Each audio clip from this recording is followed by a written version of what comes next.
নমস্কার, আমি নয়ন আর আপনারা দেখছেন এমএন বার্তা। এই মুহূর্তে আমি রয়েছি পশ্চিম বর্ধমানের রানীগঞ্জে রয়েছি, আর আপনারা দেখছেন ইউজিসির সমর্থনে ভীম আর্মির এই যে বড় মহার‍্যালি, আর সেই মহার‍্যালি আপনারা দেখছেন সংগ্রামের মহার‍্যালি। আর এই মহার‍্যালি অসংখ্য মানুষ কিন্তু ঢল কিন্তু বাবা সাহেব ভীমরাও আম্বেদকরের যে সংবিধান হাতে দিচ্ছেন, তার সাথে যে ঝান্ডা ডান্ডা নিয়ে পথে নেমেছেন। আমি ইউজিসি সাপোর্টে এই যে প্রদর্শন, ক্যামেরা পার্সনকে বলবো র্যালিটাকে দেখাতে। আপনি দেখুন পশ্চিম বর্ধমানের বুকে ঢল, সেই ঢল একটা বিশাল আন্দোলন বলবে বলে আশা করা যাচ্ছে। এই সেই নীল ঝড় যেখানে এসআইআর এর চক্রান্তের ভিড়, এই ইউজিসির সমর্থনে এই ভিড়। আমি কথা বলবো এখানে যারা এসেছে তাদের সাথে, আমি কথা বলবো আসলে কি তারা চাইছে। हम लोग का मामला जो यूजीसी जो एक बिल पास किया था जिसपे हम लोग का एससी एसटी ओबीसी के स्टूडेंट लोग को पेंशन मिलता है, आराम से वो पढ़ाई लिखाई चलता है, उसको मुट्ठी भर आदमी लोग ने विरोध किया और उसको सुप्रीम कोर्ट ने स्टे लगा दिया। इसीलिए हम लोग आज रोड पे उतरे हैं बताने के लिए कि जब तक ये बिल पास नहीं होगा हम लोग सड़क से संसद तक भाई चंद्रशेखर आजाद संसद में लड़ेंगे और हम लोग रोड पे लड़ेंगे। मुस्लिम धर्म के है, फिर भी आप ऐसा समर्थन करते हैं क्यों?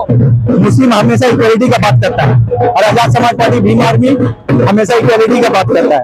इसीलिए किसी का साथ इंसाफ हो तो बहुत अच्छा चीज है, इसीलिए हम लोग इंसाफ के साथ हैं। मोहम्मद मकसूद district president Azad Samaj party. আজ এই মহার‍্যালির আমাদের 7 দফা দাবি নিয়ে আমরা আজের মহার‍্যালির আয়োজন আমরা করেছি ভীম আর্মি আজাদ সমাজ পার্টির পক্ষ থেকে।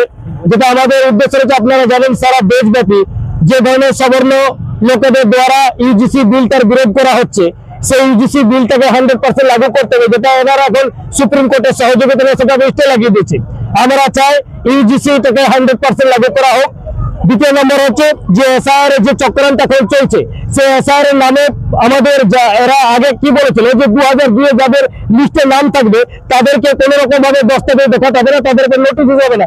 বাট এখন আমরা দেখতে পাচ্ছি যে পরিবারে 12 জনের 2002 নামে লিস্টে রয়েছে, কিন্তু তাদেরকে হেয়ারিং এর নোটিশ দিয়ে তাদেরকে কিন্তু একটা সাসপেন্সে ভুগতে হচ্ছে। তাদের নাম আসবে কি আসবে না সেরকম একটা সন্দেহজনক একটা সাসপেন্সে ভুগছে। তো এসআইআর এর চক্রান্তের বিরুদ্ধে আমাদের একটা মুভমেন্ট রয়েছে। 3 নম্বর দেখে হচ্ছে সরকারি সংস্থায় যে ক্যাজুয়াল, সেই ক্যাজুয়ালকে হাঁটিয়ে সেখানে পার্মানেন্ট চাকরির ব্যবস্থা করতে হবে এবং সংখ্যানুপাতে এসসি এসটি ওবিসিদেরকে পশ্চিমবাংলায় 100% রিজার্ভেশন দিতে হবে।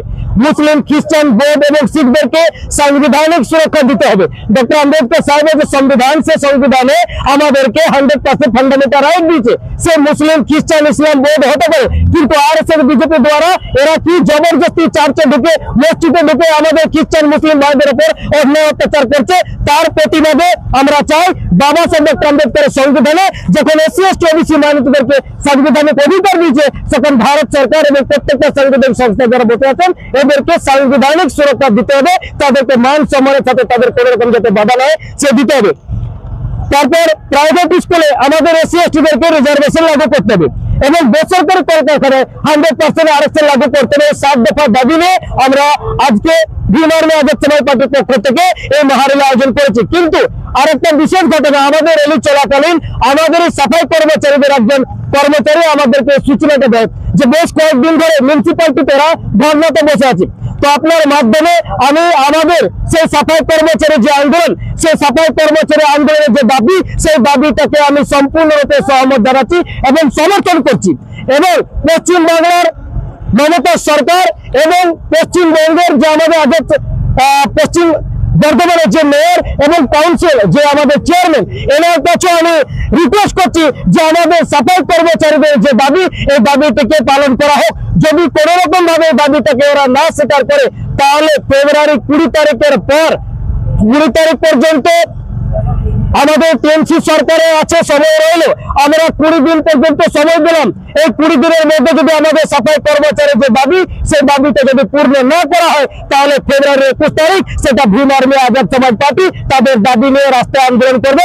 এই মেসেজ আমি আপনাদের মাধ্যমে পশ্চিমবাংলার মাননীয় মুখ্যমন্ত্রী এবং আমাদের মিউনিসিপ্যালিটি চেয়ারম্যানকে সন্দেশ আমি আপনাদের মাধ্যমে পাঠিয়ে দিলাম। সব থেকে বড় ব্যাপার হচ্ছে যে আমাদের মানুষের কাছে, বিশেষ করে এসসি, এসটি, ওবিসি এবং যারা কনভার্টেড মাইনরিটি, তাদের কাছে কোনো বিকল্প না থাকার জন্য বিজেপি আর টিএমসি আর কংগ্রেস, সিপিআইএম এরা মিলে আমাদের এসসি, এসটি, ওবিসি সমাজকে ফুটবল বানিয়ে দিয়েছে।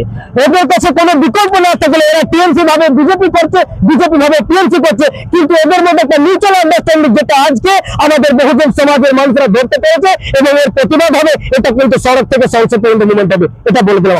এটা আপনার একটা 100%, 200% সত্য কথা, যেটা আপনি একজন মিডিয়া হয়ে তুলে ধরলেন। এরা ভোট এলে আমাদের সমাজের মানুষের কাছে দেখে কার শরীরে শাড়ি নেই, কার বাড়িতে চাল নেই, কার বাড়িতে ডাল নেই, এই ভোট এলে এই একটা রাজনীতি বা কুলের চোখে যে জল না, সেই আমাদের হাজার হাজার সমস্যা দুঃখ এরা ভোট এলে দেখতে পেয়ে যায়। কিন্তু ভোট চলে যাওয়ার পর সেই দুঃখ অটোমেটিক্যালি সমাপ্ত হয়ে যায়। ওই গলি মহল্লার দিকে কিন্তু এরা ঘুরে আসতে চায় না, কারণ আজ থেকে আর সেটা হবে না। কারণ ভীম আর্মি আজাদ সমাজ পার্টি ময়দানে আছে। কোন রকম ভাবে আমাদের বহুজন সমাজের এসসি, এসটি, ওবিসি, মাইনরিটি সমাজের সাথে মান সম্মানে খেলোয়াড় কাউকে করতে দেবো না। এই চ্যালেঞ্জ এখানে করে দিলাম আপনার রানিগঞ্জ বিধানসভা। আপনারা শুনলেন এই যে ইউজিসি বিল নতুন যে নিয়ম ছিল, সেই নিয়মকে সুপ্রিম কোর্ট যেভাবে স্থগিত করেছে, কিন্তু এটা কোনোভাবেই বহুজন সমাজের মানুষ, এই ভীম আর্মি যারা সমর্থক রয়েছে, তারা মেনে নিতে রাজি নয়। তারা চায় যে ইউজিসি যে নতুন নিয়ম রয়েছে সেটা যেন 100% লাগু হয়। আর এই 100% বিল যদি লাগু না হয়, তারা কিন্তু এর থেকে বৃহত্তর আন্দোলনে যাবে বলে তারা কিন্তু ইতিমধ্যে জানিয়েছে।